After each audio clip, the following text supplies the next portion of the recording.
ಎಲ್ರಿಗೂ ನಮಸ್ಕಾರ. ನಮ್ಮ ಹಿರಿಯರಾದಂತಹ ಸನ್ಮಾನ್ಯ ಸಿ ಟಿ ರವಿ ಅವರಿಗೆ ಸ್ವಲ್ಪ ಮಾಹಿತಿಯ ಕೊರತೆ ಆಗಿದೆ. ಸ್ವಲ್ಪ ಅಲ್ಲ, ಬಹಳ. ನಿನ್ನೆ ವಿಧಾನ ಪರಿಷತ್ನಲ್ಲಿ ಮಾತನಾಡಬೇಕಾದ್ರೆ ಧರ್ಮಸ್ಥಳದಂತಹ ಗ್ರಾಮಾಭಿವೃದ್ಧಿ ಸಂಸ್ಥೆಗೆ ರಕ್ಷಣೆಯನ್ನು ಕೊಡಬೇಕು, ಪ್ರೊಟೆಕ್ಷನ್ ಕೊಡಬೇಕು ಅಂತ ಹೇಳಿಬಿಟ್ಟಿದ್ದಾರೆ. ಸಿ ಟಿ ರವಿ ಅವರು ನಮ್ಮ ಹಿರಿಯರು, ಪಕ್ಷದಲ್ಲಿ ಹಿರಿಯರಾಗಿದ್ದಂಥವರು. ಆನಂತರ ನಾನು ಮೊದಲನೇ ಬಾರಿಗೆ ಅವ್ರ ಜೊತೆಗೆ ಇಂಟರಾಕ್ಷನ್ ಸ್ಟಾರ್ಟ್ ಆಗಿದ್ದು ಪಾದಯಾತ್ರೆಯಲ್ಲಿ. 2004ರಲ್ಲಿ ಒಂದು ಪಾದಯಾತ್ರೆಯನ್ನು ಚಿಕ್ಕಮಗಳೂರು ಜಿಲ್ಲೆಯಲ್ಲಿ ಇಟ್ಕೊಂಡಿದ್ರು. ಚಿಕ್ಕಮಗಳೂರಿಂದ ಬೆಂಗಳೂರಿನವರೆಗೆ ಪಾದಯಾತ್ರೆಯನ್ನು ಇಟ್ಕೊಂಡಿದ್ರು. ಆ ಪಾದಯಾತ್ರೆಯಲ್ಲಿ ನಾನು ಕೂಡ ಭಾಗವಹಿಸಿದ್ದೆ. ಅವ್ರ ಪಕ್ಷದಲ್ಲಿ ನಮ್ಮ ಹಿರಿಯರು, ಅವರು ಯಾವತ್ತಿಗೂ ಕೂಡ ನಮ್ಮ ಕೆಟ್ಟನ್ನ ಬಯಸಿಲ್ಲ, ನಾವು ಕೂಡ ಅವರಿಗೆ ಕೆಟ್ಟನ್ನ ಯಾವತ್ತಿಗೂ ಕೂಡ ಬಯಸಲಿಲ್ಲ. ಸಿ ಟಿ ರವಿ ಅವ್ರನ್ನ ಯಾವತ್ತಿಗೂ ಕೂಡ ನಾವು ಒಬ್ಬ ಹೋರಾಟಗಾರನಂತಾನೆ ನೋಡಿದೀವಿ. ಅದರಲ್ಲಿನೇ ದತ್ತಪೀಠದ ಹೋರಾಟಗಾರರು, ದತ್ತಪೀಠದ ಒಂದು ಸಾನ್ನಿಧ್ಯಕ್ಕೆ, ಪಾವಿತ್ರ್ಯತೆಗೆ ಧಕ್ಕೆ ಬರಬಾರದು ಅಂತ ಹೇಳಿ ಹೋರಾಟ ಮಾಡಿದಂತ ನಾಯಕರಂತ ಹೇಳಿನೇ ಇಷ್ಟು ವರ್ಷದವರೆಗೆ ನಾವು ಅವ್ರನ್ನ ಹೆಮ್ಮೆಯಿಂತಾನೆ ನೋಡಿದವರು. ಇವತ್ತಿಗೂ ಕೂಡ ನಮ್ಗೆ ಅವ್ರ ಬಗ್ಗೆ ವೈಯಕ್ತಿಕ ಗೌರವ ಇದೆ. ಆದರೆ ಕೆಲವೊಂದಿಷ್ಟು ಮಾಹಿತಿ ಕೊರತೆಯಿಂದ ಪಾಪ ಅವರು ನಿನ್ನೆ ಧರ್ಮಸ್ಥಳದ ಸಂಘಕ್ಕೆ ರಕ್ಷಣೆ ಕೊಡಬೇಕು ಅಂತ ಹೇಳಿದ್ದಾರೆ. ಏನು ಮಾಹಿತಿ ಕೊರತೆ ಆಗಿದೆ ಸಿ ಟಿ ರವಿ ಅವರಿಗೆ ಅನ್ನೋದನ್ನ ಅವ್ರ ಗಮನಕ್ಕೆ ತರ್ತಾ ಇದ್ದೀನಿ. ನೋಡಿ, ಸಿ ಟಿ ರವಿ ಅವರೇ, ನೀವು ಹೇಳಿದ್ರಲ್ಲ ಅವರು ಮಧ್ಯವರ್ತಿಗಳಾಗಿ ಕೆಲಸ ಮಾಡ್ತಾರಂತ ಹೇಳಿ, ನೀವು ಸ್ವಲ್ಪ ದಾಖಲೆಗಳನ್ನು ತರಿಸ್ಕೋಬೇಕು. ವಿಧಾನ ಪರಿಷತ್ತಿನ ಸದಸ್ಯರಾಗಿ ದಾಖಲೆಗಳನ್ನು ತರಿಸಲಾರದೇನೆ ಸುಮ್ಮನೆ ಹೇಳಿಬಿಡೋದಲ್ಲ. ಹೌದು, ಅವರು ಮಧ್ಯವರ್ತಿಗಳೇ, ಅವರು ದಲಾಲರು, ಅವರು ಏಜೆಂಟ್ಗಳು. ಏಜೆಂಟ್ರ ಕೆಲಸ ಏನು? ಬ್ಯಾಂಕಿನ ರೇಟ್ ಆಫ್ ಇಂಟ್ರೆಸ್ಟ್ ಎಷ್ಟಿರ್ತದೆ ಅದೇ ರೇಟ್ ಆಫ್ ಇಂಟ್ರೆಸ್ಟಿಗೆ ಜನರಿಗೆ ಸಾಲವನ್ನು ಕೊಡಿಸುವುದು, ಪಾಸ್ಬುಕ್ ಅನ್ನು ಕೊಡಿಸುವುದು, ಎಟಿಎಂ ಕಾರ್ಡ್ ಕೊಡಿಸುವುದು, ಬ್ಯಾಂಕಿನ ನಿಯಮಗಳನ್ನು ಹೇಳಿಸುವುದು, ಇದು ಮಧ್ಯವರ್ತಿಗಳ ಕೆಲಸ. ಆಮೇಲೆ ಆ ಮಧ್ಯವರ್ತಿ ಕೆಲಸ ಮಾಡಿದ್ದಕ್ಕೆ, ದಲಾಲ್ ಕೆಲಸ ಮಾಡಿದ್ದಕ್ಕೆ ಕಮಿಷನ್ ಸಿಗುತ್ತಲ್ಲ, ಆ ಕಮಿಷನ್ ಬ್ಯಾಂಕ್ ಕೊಡುತ್ತೆ. ಅದನ್ನ RBI ಹೇಳುತ್ತೆ. ಇವ್ರು ಏನ್ ಮಾಡ್ತಾ ಇದ್ದಾರೆ? ಬ್ಯಾಂಕಿನಿಂದನೂ ಕಮಿಷನ್ ತಗೊಳ್ತಾ ಇದ್ದಾರೆ, ಜನರಿಂದನೂ ಸೇವಾ ಶುಲ್ಕ ಅಂತ ತಗೊಳ್ತಾ ಇದ್ದಾರೆ. ಸರ್ಕಾರಕ್ಕೆ ಏನು ಕಟ್ತಾ ಇಲ್ಲ. BC ಟ್ರಸ್ಟ್ ಅಗ್ರಿಮೆಂಟ್ ಇದೆ ನನ್ನ ಹತ್ರ. ದಯವಿಟ್ಟು ಸಿ ಟಿ ರವಿ ಅವರೇ, ತಮಗೆ ಕಳಿಸ್ಕೊಡ್ತೇನೆ. ಮಾಹಿತಿ ಕೊರತೆ ಇದೆ, ತಮಗೆ ಕಳಿಸ್ಕೊಡ್ತೀನಿ. ಏಕಾಏಕಿ ವಿಧಾನ ಪರಿಷತ್ನಲ್ಲಿ ಖುಷಿ ಪಡಿಸೋದಕ್ಕೆ ಹೇಳೋದಲ್ಲ.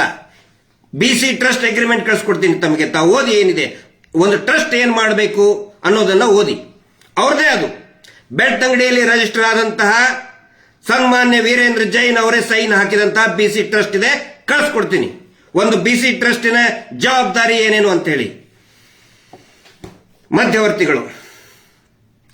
ಆನಂತರ ಇವ್ರು ಏನ್ ಮಾಡಿದ್ದಾರೆ ಗೊತ್ತಾ ಸಿ ಟಿ ರವಿ ಅವರೇ? ಇಡೀ ರಾಜ್ಯಾದ್ಯಂತ ಪ್ರತಿಯೊಂದು SHGಗಳನ್ನ ಇವರೇ ಒಂದಿಷ್ಟು ಸಂಘಗಳ ಪಾಪ ಜನರಿಗೆ ಗೊತ್ತಿರುವುದಿಲ್ಲ. ಸಂಘ ಹೇಗೆ ರಚನೆ ಮಾಡಬೇಕು ಏನು ಅಂತ ಹೇಳಿ ದುಡಿಯುವ ವರ್ಗ ಅದು. ಅದರಲ್ಲಿ ನಿಮ್ಮ ಚಿಕ್ಕಮಗಳೂರು ಕೂಡ ಇದೆ. ನಿಮ್ಮ ಕ್ಷೇತ್ರದಲ್ಲಿ ಕೂಡ ಅನೇಕ ನೊಂದಂತವರು ನಮಗೆ ಫೋನ್ ಮಾಡ್ತಾರೆ. ಅಲ್ಲಿಯೂ ಕೂಡ ನಾವು ಅಟೆಂಡ್ ಮಾಡಿದೀವಿ. ಅನೇಕ ಕೇಸ್ಗಳನ್ನ ಸೌಜನ್ಯ ಹೋರಾಟಗಾರರು ಅಟೆಂಡ್ ಮಾಡಿದ್ದಾರೆ. ನಿಮ್ಮದೇ ಚಿಕ್ಕಮಗಳೂರು ಮತಕ್ಷೇತ್ರದಲ್ಲಿ ಏನ್ ಮಾಡಿದ್ದಾರೆ ಗೊತ್ತಾ? ಇವರು ಈ ಸ್ವಸಹಾಯ ಗುಂಪುಗಳನ್ನ ಮಾಡಿ ಪ್ರತಿಯೊಂದಕ್ಕೂ ಕೂಡ ಬ್ಯಾಂಕ್ ಅಕೌಂಟ್ ಅನ್ನ ಮಾಡಿಸಿದ್ದಾರೆ. ಮಾಡಿಸಲೇಬೇಕು. ಅಂದ್ರೆ ಬ್ಯಾಂಕಿನಿಂದ ಲೋನ್ ತಗೋಬೇಕು ಅಂದ್ರೆ ಮಾಡಿಸಲೇಬೇಕು. ಮಾಡಿಸಿದ್ರೆ SHG ಅಂತಿಲ್ಲ. ಯಾವಾಗ ಲೋನ್ ತಗೊಳ್ತಾರೆ ಸೊ ಮಾಡಿಸ್ಬೇಕು. ಆದ್ರೆ ಈ 420ಗಳು ನೀವು ರಕ್ಷಣೆ ಕೊಡಬೇಕು ಅವ್ರಿಗಂತ ಹೇಳಿದ್ರಲ್ಲ, ಏನ್ ಮಾಡಿದ್ದಾರೆ ಗೊತ್ತಾ? ಈ ರಾಜ್ಯದಲ್ಲಿ ಸುಮಾರು 6,50,000 ಸಂಘಕ್ಕಿಂತನೂ ಜಾಸ್ತಿ ಇದೆ. ಒಂದು ಫಿಗರ್ ಇದೆ, 6,41,471 ಸಂಘ ನಿನ್ನೆವರೆಗೆ. ಅಂದ್ರೆ ಹಳೆ ಫಿಗರ್ ತೋರಿಸ್ತಾರೆ. ನಮ್ಮ ಹೋರಾಟದಿಂದ ಆಲ್ಮೋಸ್ಟ್ 1,15,000 ನಿಂತಿದೆ. ಇವ್ರು ಏನ್ ಮಾಡಿದ್ದಾರೆ ಸಿ ಟಿ ರವಿ ಅವರೇ? ಆ ಸಂಘಗಳ ಸದಸ್ಯರು ಇರ್ತಾರಲ್ಲ, ಅವರಿಗೆ ನಂಬಿಕೆ ದ್ರೋಹ ಮಾಡಿ ಒಂದು ಸಹಿ ತಗೊಂಡ್ಬಿಟ್ಟಿದ್ದಾರೆ. ನೋಡಿ, ನಿಮಗೆ ಸರ್ಕಾರದ ಫೆಸಿಲಿಟಿ ಕೊಡಿಸ್ತೀವಿ, ರಾಜ್ಯ ಸರ್ಕಾರದ ಫೆಸಿಲಿಟಿ ದುಡ್ಡು ಕೊಡಿಸ್ತೀವಿ, ಇದಕ್ಕೆ ಸೈನ್ ಹಾಕಿ ಅಂತ ಸೈನ್ ಹಾಕಿಸ್ಕೊಂಡ್ಬಿಟ್ಟು ಸುಮ್ಮನೆ ಒಂದು ಪೇಪರ್ಗೆ. ಆಮೇಲೆ ಮೇಲ್ಗಡೆ ಏನ್ ಬರೆದಿದ್ದಾರೆ ಗೊತ್ತಾ ಸಿ ಟಿ ರವಿ ಅವರೇ? ನಮಗೆ ಸಂಘದ ಸದಸ್ಯರಾದ, ಈ ಸ್ವಸಹಾಯ ಸಂಘದ ಸದಸ್ಯರಾದ ನಾವು ಬ್ಯಾಂಕಿಗೆ ಹೇಳುವುದೇನೆಂದರೆ, ನಮಗೆ ನಮ್ಮದೇ ಖಾತೆಯಲ್ಲಿ ವ್ಯವಹಾರ ಮಾಡುವ ಹಕ್ಕಿಲ್ಲ. ಎಲ್ಲಾ ಹಕ್ಕನ್ನು ಕೂಡ ನಾವು SKDRDP ಟ್ರಸ್ಟ್, ಅದೇ ಈ ಸಂಘದ ಟ್ರಸ್ಟ್ ಅಂತ ಇದು ಕುಂತಿದಾರಲ್ಲ ಪ್ರಭಾವಿಗಳು, ಅವರಿಗೆ ನಾವು ಕೊಟ್ಬಿಟ್ಟಿದೀವಿ, ನಮಗೆ ಏನು ಅಧಿಕಾರ ಇಲ್ಲ ಅಂತ ಹೇಳಿ ಅವ್ರ ಕಡೆ ಅಂತ ಬರ್ಸ್ಕೊಂಡ್ ಬಿಟ್ಟಿದ್ದಾರೆ. ಅಂದ್ರೆ ಇವ್ರು ಬರೆದಿದ್ದಾರೆ, ಅವ್ರ ಪಾಪ ಬರ್ಯಾಕೂ ಬರಲ್ಲ. ಆಮೇಲೆ ಅವ್ರ ಕೈಯಲ್ಲಿ ಪಾಪ ಎಷ್ಟೋ ಜನ ಅನಕ್ಷರಸ್ಥರಿದ್ದಾರೆ, ಅವ್ರ ಕಡೆ ಹೆಬ್ಬೆಟ್ಟು ಒತ್ತಿಸಿದ್ದಾರೆ. ಅದರ ಡಾಕ್ಯುಮೆಂಟ್ ಕೂಡ ನಾನು ನಿಮ್ಗೆ ಕಳ್ಸಿಕೊಡ್ತೀನಿ. ಈ ಫೇಸ್ಬುಕ್ ಅಲ್ಲಿ ಕೂಡ ಹಾಕ್ತಾ ಇದ್ದೀನಿ, ನಾನು ಮಾತಾಡಿದ ತಕ್ಷಣ ಹಾಕ್ತೀನಿ ಯಾವ ರೀತಿ ಹೆಬ್ಬೆಟ್ಟನ್ನು ಒತ್ತಿಸ್ಕೊಂಡಿದ್ದಾರೆ ಪಾಪ ಅಮಾಯಕರಂತ. ಈ ರಾಜ್ಯದಲ್ಲಿ 6,50,000 ಅಕೌಂಟ್ಗಳಿದೆ. ಒಂದೊಂದು ಸಂಘದ್ದು ಅಕೌಂಟ್ ಅಂತ ಹೇಳಿದ್ರೆ more than 6,50,000 ಬ್ಯಾಂಕ್ ಅಕೌಂಟ್ಸ್. ಆ ಎಲ್ಲಾ ಅಕೌಂಟ್ ಅನ್ನ ಇವರೇ ಮ್ಯಾನೇಜ್ ಮಾಡ್ತಾ ಇದ್ದಾರೆ. ಇಡೀ ಜಗತ್ತಲ್ಲಿ ನೋಡಿದೀರಾ ಯಾವ್ದಾದ್ರೂ ಒಂದು ಟ್ರಸ್ಟ್ 6,50,000 ಬ್ಯಾಂಕ್ ಅಕೌಂಟ್ ಅನ್ನ ಮೇಂಟೈನ್ ಮಾಡೋದು? ಸಂಘದ ಸದಸ್ಯರು ಏನು ಮಾಡಕ್ಕಾಗೋದಿಲ್ಲ. ಇವರು ಇದನ್ನ ಕೊಟ್ಬಿಟ್ಟಿದ್ದಾರೆ. ನೀವು ಹೇಳ್ತಿರಲ್ಲ ಇವರು ನೇರವಾಗಿ ಸಾಲ ಕೊಡಿಸ್ತಾ ಇದ್ದಾರೆ ಅಂತ ಹೇಳಿ, ದಯವಿಟ್ಟು ಬ್ಯಾಂಕಿಗೆ ಹೋಗಿ ಸಿಟಿ ರವಿ ಅವರೇ.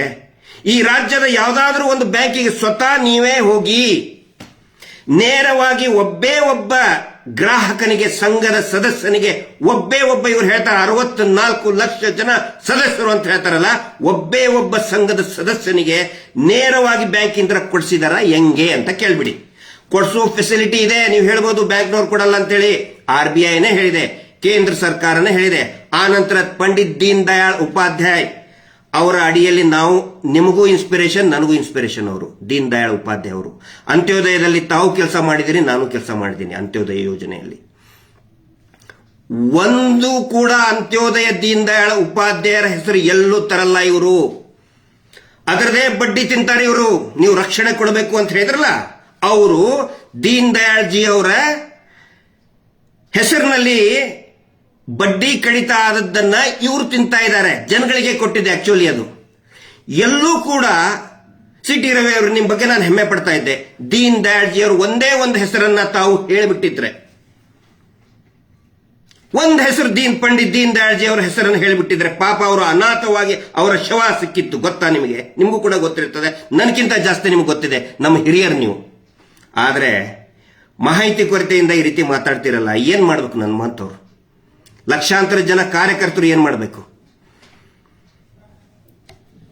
ಕೆರೆ ಇನ್ನೂ ಬಹಳ ಇದೆ. ಅಯ್ಯೋ, ದಯವಿಟ್ಟು ಏನ್ ಬೇಕು ನೋಡಿ, ಎಲ್ಲಾ ದಾಖಲೆಗಳನ್ನು ಕೂಡ ಬೇಕಾದ್ರೆ ತಮಗೆ ಮಾಹಿತಿ ಕೊರತೆ ಇದ್ರೆ ತರಿಸ್ಕೊಡ್ತೀವಿ. ನಮ್ಮ ಫೇಸ್ಬುಕ್ ಅಲ್ಲಿ ಪಬ್ಲಿಕ್ ಡೊಮೇನ್ ಅಲ್ಲಿ ಹರಿದಾಡ್ತಾ ಇದೆ. ನೀವು ಹೇಳಿದ್ರಲ್ಲ ಕೇಸೇ ರಿಜಿಸ್ಟರ್ ಆಗಿಲ್ಲ, ಅವ್ರ ಮೇಲೆ ಟಾರ್ಗೆಟ್ ಮಾಡ್ತಾ ಇದ್ದಾರೆ ಅಂತ ಹೇಳಿ.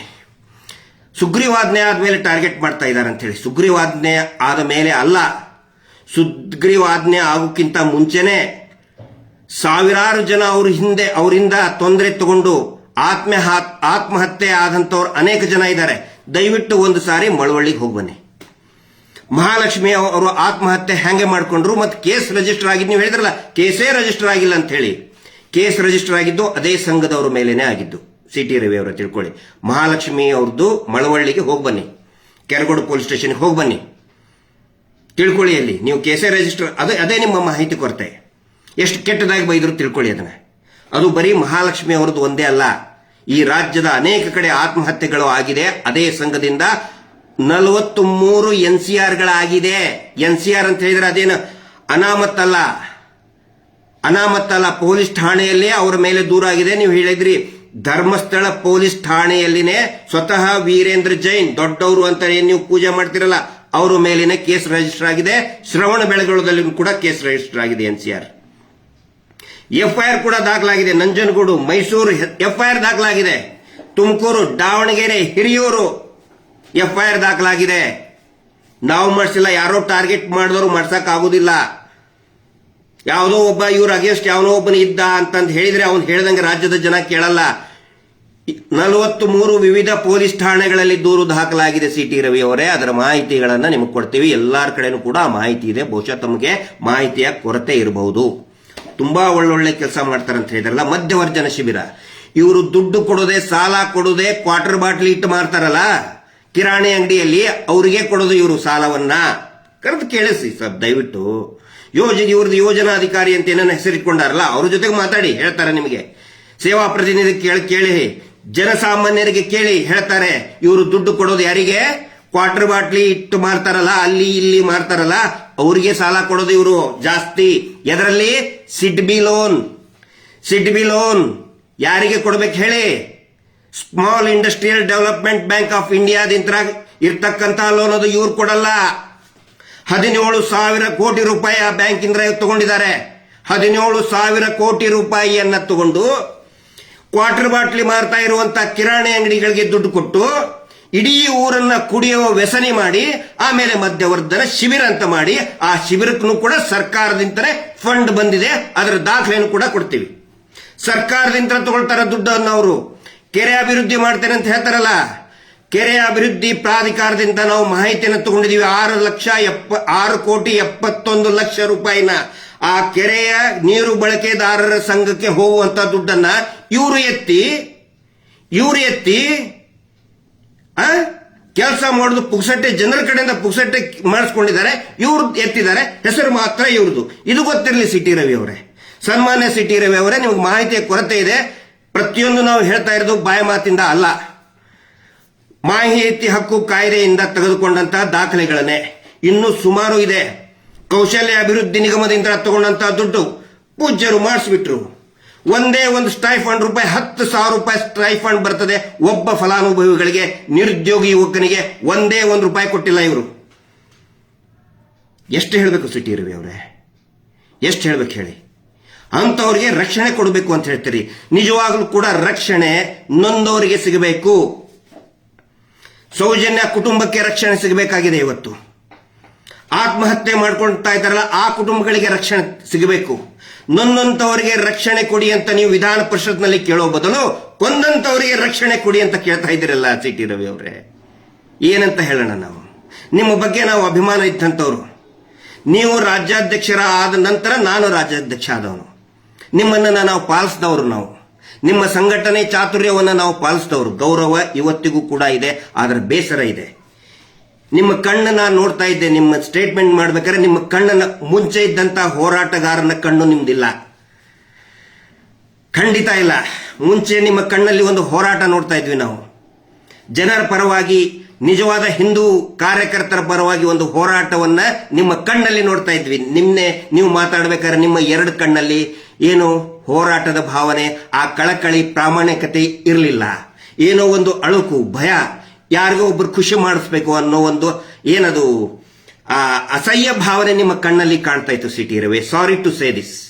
ನೀವು ಒಬ್ಬ ಒಕ್ಕಲಿಗ ನಾಯಕರು ಅಂತ ಹೇಳಿ ನಿಮ್ಗೆ ಅವಕಾಶ ಬಂದಾಗ ಕೇಳ್ಕೊತೀರಿ. ನೀವು ಅಪೋಸಿಷನ್ ಲೀಡರ್ ನಾನಾಗಬೇಕಾಗಿತ್ತು ಅಂತ ಹೇಳಿ ನೀವು ಕೇಳ್ಕೊತೀರಿ ವಿಧಾನ ಪರಿಷತ್ತು. ಯಾಕಂತ ಹೇಳಿದ್ರೆ ನಾನು ಒಕ್ಕಲಿಗ ಲೀಡರ್ ನನಗಾಗಬೇಕು ಅಂತ ಹೇಳಿ. ಅದೇ ಒಕ್ಕಲಿಗ ಸಮುದಾಯದ ಸೌಜನ್ಯ 12-13 ವರ್ಷದಿಂದ ಅವರು ತಾಯಿ ಅಳ್ತಾ ಇದ್ದಾರೆ ಸಿಟಿ ರವಿ ಅವರೇ.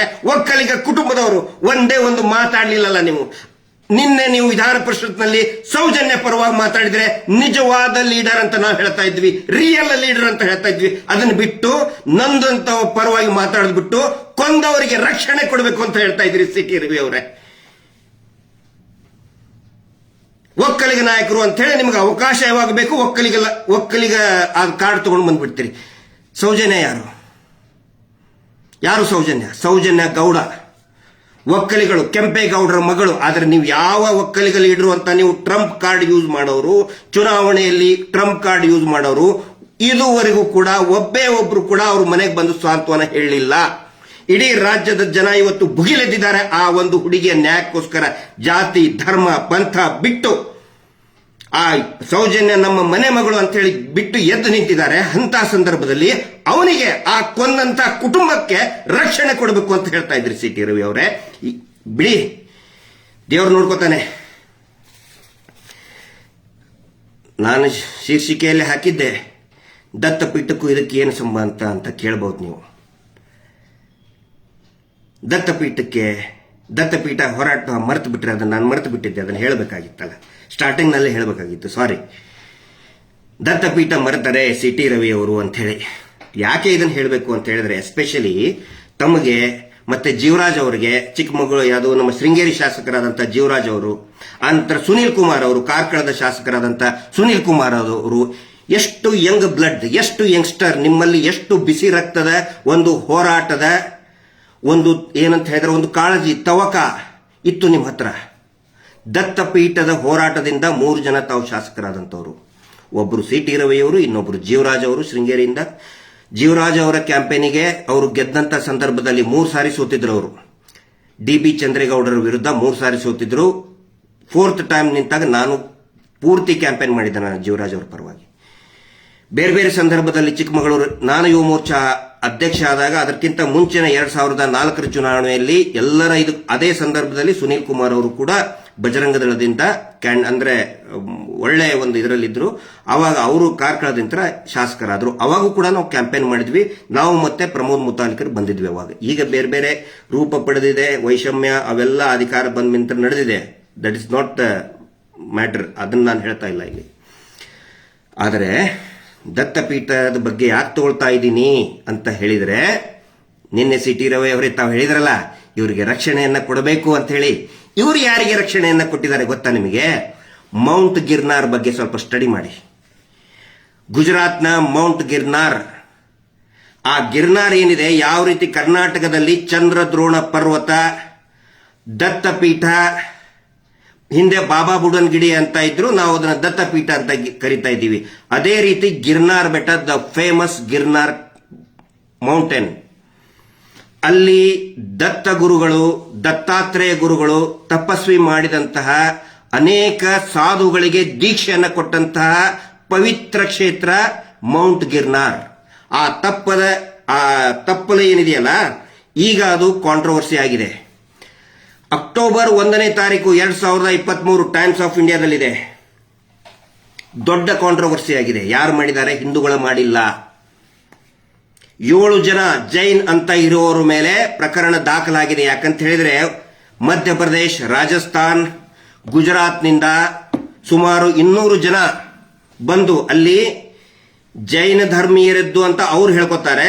ಹಿಂದೂ ಧರ್ಮದ್ದು ಇದು. ಯಾಕಂದ್ರೆ ಈ ಪುಸ್ತಕದಲ್ಲಿ ಇದೆ, ಇದನ್ನ ನಿಮ್ಗೆ ಕಾಣಿಸ್ಲಿ ಅಂತಾನೆ ಇಟ್ಟಿದ್ದೀನಿ. ತ್ರಿಪುರಾ ರಹಸ್ಯ, ದತ್ತಾತ್ರೇಯ ಗುರುಗಳ ತ್ರಿಪುರಾ ರಹಸ್ಯ. ಇದನ್ನ ನಾನು ಓದು ಅಂತ ನಾನು ಹೇಳ್ತಾ ಇಲ್ಲ ಯಾರಿಗೂ, ಯಾಕಂದ್ರೆ ಇದು ಗುರುಗಳ ಸಾನ್ನಿಧ್ಯದಲ್ಲಿ ಮಾತ್ರ ಇದನ್ನೇನೋ ಓದಕ್ಕೆ ಹೇಳ್ಬೇಕಂತೆ. ತುಂಬಾ ಚೆನ್ನಾಗಿ ಬರೆದಿದ್ದಾರೆ ಇಲ್ಲಿ ದತ್ತಾತ್ರೇಯ ಗುರುಗಳದ್ದು. ಮತ್ತೆ ಪರಶುರಾಮರು ದತ್ತಾತ್ರೇಯ ಗುರುಗಳಿಂದ ದಿವ್ಯ ಸಾನ್ನಿಧ್ಯವನ್ನ ಪಡೆದಂತಹ, ಜ್ಞಾನೋದಯ ಆದಂತಹ, ಅದ್ಭುತವಾದಂತಹ, ಇದನ್ನೊಂದು ಓದ್ಬಿಟ್ರೆ ನಮ್ಮ ಎಲ್ಲಾ ಸಂಶಯಗಳು ಹೋಗ್ಬಿಡ್ತವೆ. ಇದರಲ್ಲಿ ಬಹಳ ಸ್ಪಷ್ಟವಾಗಿ ಹೇಳಿದ್ದಾರೆ ದತ್ತಾತ್ರೇಯ ಗುರುಗಳು ಯಾವ ರೀತಿ ಬೋಧನೆಯನ್ನ ಮಾಡ್ತಾರೆ, ದೇವಿ ಮಹಾತ್ಮೆಯನ್ನ ಹೇಳ್ತಾರೆ ಅನ್ನೋದ್ರ ಬಗ್ಗೆ ತ್ರಿಪುರಾ ರಹಸ್ಯದಲ್ಲಿ ಇದೆ. ಮೌಂಟ್ ಗಿರ್ನಾರ್ ಬಗ್ಗೆನೂ ಕೂಡ, ಅಂದ್ರೆ ಹಳೆಯ ಕಾಲದ ಆ ಬೆಟ್ಟದ ಪ್ರಸ್ತಾಪನೂ ಕೂಡ ಮೌಂಟ್ ಗಿರ್ನಾರ್ದಲ್ಲಿದೆ. ದತ್ತಾತ್ರೇಯ ಗುರುಗಳು ಇದ್ದಂತಹ, ತಪಸ್ಸು ಮಾಡಿದಂತಹ ಜಾಗೆಯನ್ನ ದತ್ತಾತ್ರೇಯ ಗುರುಗಳ ಅವರ ಪಾದುಕೆಗಳನ್ನ ಒದ್ದು ಪುಡಿ ಪುಡಿ ಮಾಡಿದ್ದಾರೆ. 200-300 ಜನ ಬಂದು ದಾಳಿ ಮಾಡಿ, ಅದರಲ್ಲಿ 7 ಜನ ಜೈನ್ ಅಂತ ಹೆಸರಿರೋರಿಗೆ, ನಾನು ಹೆಸರಿರೋರಿಗೆ ಅಂತ ಹೇಳ್ತೀನಿ, ಜೈನರು ಧರ್ಮ ಅಂತ ಅಂದ್ಬಿಟ್ರೆ ನನಗೆ ಆಂಟಿ ಜೈನ್ ಅಂತ ಆಲ್ರೆಡಿ ನನ್ನ ಮೇಲೆ ಕೇಸ್ ಮಾಡಿದ್ದಾರೆ, ಜೈನ್ ಧರ್ಮದ ವಿರೋಧಿ ಅಂತ ಹೇಳಿ. ನಿಮಗೆ ಯಾಕೆ ಹೇಳ್ತಾ ಇದ್ದೀನಿ ಸಿ.ಟಿ. ರವಿ ಅವರೇ ಅಂತ ಹೇಳಿ, ದೊಡ್ಡ ಕಂದಕ ಸೃಷ್ಟಿಯಾಯಿತು. ಅವರಿಗೆ ಒಂದು ಅವಕಾಶವನ್ನು ಕೂಡ ಕೊಟ್ಟರು ಈ ಮುಂಚೆ. ನೋಡಿ, ನಾವು ಹಿಂದೂಗಳು ಮತ್ತು ಜೈನರು ಸಹೋದರತೆ ಇದೆ, ಜಗಳ ಆಗೋದು ಬೇಡ, ಹಿಂದೂ ವರ್ಸಸ್ ಜೈನ್ ಆಗೋದು ಬೇಡ ಅಂತ ಹೇಳಿದ್ರು ಕೂಡ ಸಂಘದ ಹಿರಿಯರು ಹೇಳಿದ್ರು. ಗುಜರಾತಿನ ಸಂಘದ ಹಿರಿಯರು, ಸಂಘ ಅಂತ ಹೇಳಿದ್ರೆ RSS, ನೀವು ಸಿ.ಟಿ. ರವಿ ಅವರೇ ಯಾವ ಸಂಘದ ವಿದ್ಯಾರ್ಥಿಗಳಾಗಿ ಕೆಲಸ ಮಾಡಿದ್ದೀವಿ, ವಿದ್ಯಾರ್ಥಿಗಳಾಗಿ ಶಿಕ್ಷಣವನ್ನ ಪಡೆದಿದ್ದೀವಿ, ಅದೇ ಸಂಘದ ಹಿರಿಯರು ಅವ್ರಿಗೆ ಹೇಳಿದ್ರು, ನೋಡಿ ಹಿಂದೂ ವರ್ಸಸ್ ಜೈನ್ ಆಗೋದು ಬೇಡ ಅಂತ ಹೇಳಿದ್ರು ಕೂಡ ಕೇಳದೇನೆ ಇಡೀ ಮಂದಿರವನ್ನ ಧ್ವಂಸ ಮಾಡಿ ಹೋಗಿದ್ದಾರೆ. ಅವರ ವಿರುದ್ಧ ಕೇಸ್ ಕೂಡ ದಾಖಲಾಗಿದೆ.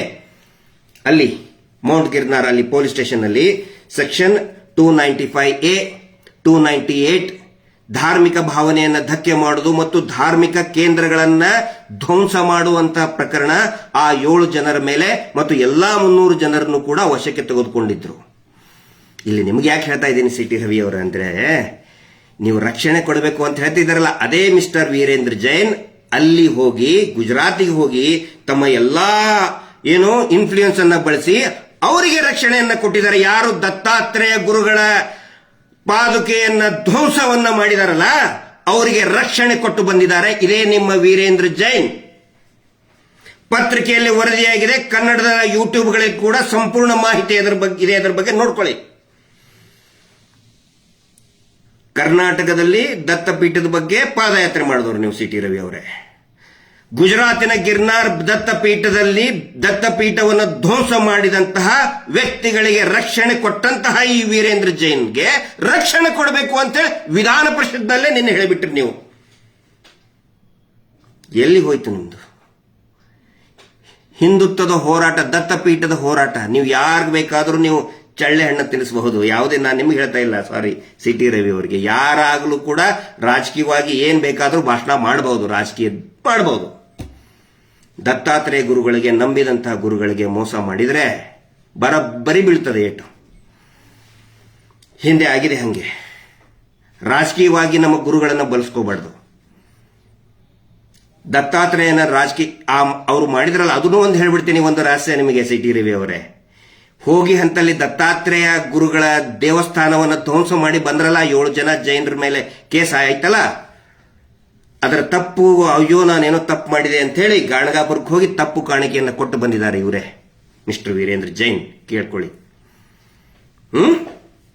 ಅಂತವ್ರಿಗೆ ರಕ್ಷಣೆ ಕೊಡಬೇಕು ಅಂತ ಹೇಳಿ ವಿಧಾನ ಪರಿಷತ್ನಲ್ಲಿ, ಅದರ ಸಲುವಾಗಿ ವಿಧಾನ ಪರಿಷತ್ನ ಸದಸ್ಯರಾದ್ರ ಅಥವಾ ನಂದೊಂದವ್ರ ಪರವಾಗಿ ಮಾತಾಡೋದ್ರ ಸಲುವಾಗಿ ಆಗ್ಲಿ. ನಾವು ಇನ್ನೂ ಕೂಡ ನೋಡಿ, ಒಳ್ಳೆ ಕೆಲಸ ಮಾಡಿದರೆ ನಿಮ್ಮ ಏಳಿಗೆಯನ್ನ ಬಯಸ್ತವ್ರೆ. ನೀವು ಬ್ಯಾಂಡೇಜ್ ಕಟ್ಟಾಗ ಅಯ್ಯೋ ಪಾಪ ಏನಾಯ್ತು ಅಂತ ಮರುಗದಂತವ್ರು. ನಾವು ಬ್ಯಾಂಡೇಜ್ ಕಟ್ಕೊಂಡು ಹೋರಾಟ ಮಾಡ್ತಾ ಇದ್ರಲ್ಲ, ಅವಾಗ ಅಯ್ಯೋ ಏನೋ ಆಯ್ತು ಬಿಡಿ, ರಾಜಕೀಯದ ಏನಾದ್ರೂ ಇರಲಿ, ಆದರೆ ಏನೋ ರಕ್ತ ಬಂತು, ಏನೋ ಆಯ್ತು ಜೀವಕ್ಕಂತ ಅನೇಕ ಜನ ಪಾಪ ಏನೋ ಅನ್ಕೊಂಡಿದ್ರು. ಅಂಥವ್ರಿಗೆಲ್ಲ ಮೋಸ ಮಾಡಿಬಿಟ್ರಲ್ಲ ಸಿ ಟಿ ರವಿ ಅವರೇ. ಆ ಜನಗಳೇ ನೊಂದ್ಕೊಂಡಿದ್ದಾರೆ ಸಿ ಟಿ ರವಿ ಅವರೇ, ಅರ್ಥ ಮಾಡ್ಕೋಬೇಕು. ಯಾರನ್ನೋ ಖುಷಿ ಪಡಿಸಕ್ಕೆ ಇಂಥ ಥರ್ಡ್ ಕ್ಲಾಸ್ ಕೊಂದಂತವನು 108 ಹಗರಣಗಳಿದೆ.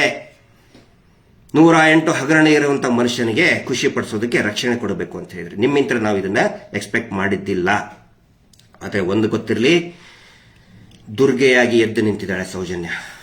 ಯಾವುದೇ ನಾಟಕ, ಡ್ರಾಮಾ, ಇನ್ನು ಯಾರ್ಯಾವ ಏನೋ ಹೇಳಿಕೆ ಕೊಡೋದು, ಇನ್ನು ಯಾರ್ಯಾರಿಗೂ ದುಡ್ಡು ಕೊಟ್ಟು ಏನೇನೋ ಮಾತಾಡ್ತಾ ಇದಾರಲ್ಲ, ಯಾವೂ ನಡೆಯಲ್ಲ, ಯಾವವೂ ಕೂಡ ನಡೆಯೋದಿಲ್ಲ. ಇದನ್ನು ಗೊತ್ತಿರಲಿ. ಯಾಕಂತ ಹೇಳಿದ್ರೆ ಯುದ್ಧ ಶುರು ಆಗಿಬಿಟ್ಟಿದೆ. ಯುದ್ಧ ಯಕೃತ ನಿಶ್ಚಯ. ಮಂಜುನಾಥ ಸ್ವಾಮಿ ಎದ್ದು ನಿಂತುಬಿಟ್ಟಿದ್ದಾನೆ. ಗೆಲುವು ಕೂಡ ನಿಶ್ಚಿತ ಆಗಿದೆ. ಹಿಂದೆ ಗೀತೆಯಲ್ಲಿ ಶ್ರೀಕೃಷ್ಣ ಪರಮಾತ್ಮ ಹೇಳಿದ್ನಂತೆ ಕೃಷ್ಣನಿಗೆ, ರಿಸಲ್ಟ್ ಬಗ್ಗೆ ಬಹಳ ತಲೆ ಕೆಡಿಸ್ಕೊಂಡಿದ್ನಂತೆ ಕೃಷ್ಣ. ಅಯ್ಯೋ ಏನಾಗುತ್ತೋ ಅಂತ ಹೇಳಿ.